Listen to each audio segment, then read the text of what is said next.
Негізінде пияздың емдік қасиетін көпшілігіміз білеміз. Суықтап ауырған жағдайда көбірек пияз жейміз. Мұрыннан су аққанда пияздың сөлін тамызамыз. Тіпті жүрек пен бүйрек ауруына да пияздың шипасын барлығы біледі. Ал пияздың қабығы туралы не білесіз? Оның емдік қасиеті орасан зор екенін естігенсіз бе? Егер де сізге таңсық тақырып болатын болса, онда мен айтатын кеңестерге назар салыңыз. Негізі пияздың қабығы Е, Б, С және де ПП дәрумендеріне, калий, магний, темір, мырыш және күкірт элементіне өте бай. Сонымен қатар құрамындағы каротин, кверцетин сынды заттардың арқасында вирусқа инфекцияға қарсы күресетін күшке ие. Негізінде пияз қабығының пайдасы орасан зор.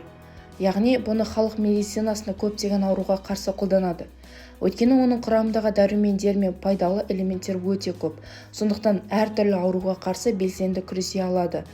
Біз сіздердің назарларыңызға пияз қабығы арқылы алдын алуға болатын бір топ ауру тізімін ұсынамыз.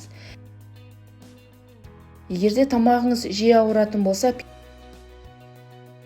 пияз қабығының үстіне қайнаған су құйып, сүзгіден өткізіп тамағыңызды шаясыз.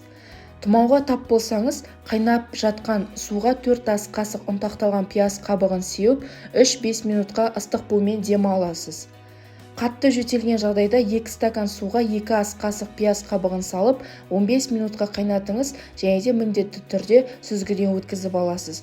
Күніне 3-4 рет тамақ ішерден жарты сағат бұрын 4-1 стаканнан тұтынып отырасыз. Егер де бүйрек жағынан, яғни зәр шығару жүйесі жағынан, қуық жағынан ауыратын болсам, 3 ас қасық ұнтақталған пияз қабығын алып, үстіне 2 стакан қайнаған су құясыз.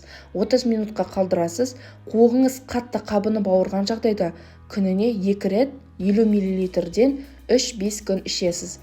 Ал үнемі ауыратын болса, онда күніне 3-4 рет 2 ас қасықтан 10 күн үзбей тұтынасыз. Егерде тамыр аурулары мазаңызды алатын болса, 2 ас қасық ұнтақталған пияз қабығына 10 мл қайнаған су құйып 7 күн күтесіз.